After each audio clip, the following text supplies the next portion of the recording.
well, that comes into like, how do we make these bad decisions? I mean, because if you look back on kind of anything that you've done in life, including the marriage and stuff, you can look back on it, and of course, hindsight is 2020.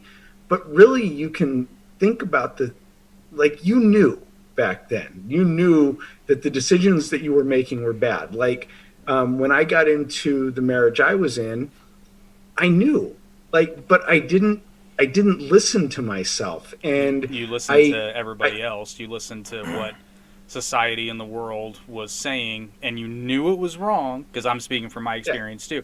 I knew it was wrong, and I just had that gut feeling like, don't do this, don't do yeah, this. but This you're is a on mistake. that path. Like you have that forward momentum of doing that thing, and you have all of these hormones and what you're talking about there is absolutely the aspects of the superego uh, kind of controlling you, and so there's there's not a lot. So this is actually why I don't date anymore, and I don't go on dates. I don't do any of the sexual activity kind of stuff because there's nothing wrong with it. I don't admonish people for doing it, but I realized that it controlled who I was in a lot of ways, and it led me to make decisions based on that. Like, well, okay, so I'm going to change my behavior so this girl over here might think that I'm cute, or some guy that she might want to take home or something like that.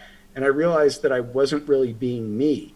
And then that actually starts to expand even to friendships, and you start to realize, God, just having a friendship changes the way that I think. And then you get into like the extreme version of that is Diogenes, if you're familiar with him. For those that aren't, you want to give us a little, for the viewers that may not be, you want to give us a little Yeah, synopsis. the I don't real know what it is, simple so the real simple version of Diogenes is, think of a guy who just does not give a shit. Like, he lives out on the street. He doesn't care what people think about him. He walks around naked. He yells at people.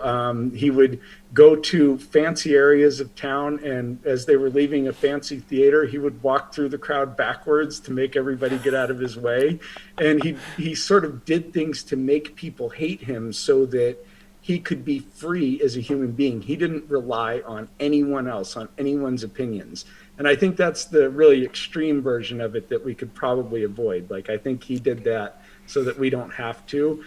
But what he can remind us is that we are controlled by our society and by those that we have close to us, and by all of the circumstances around us. We change our behaviors in order to fit in, and he did not.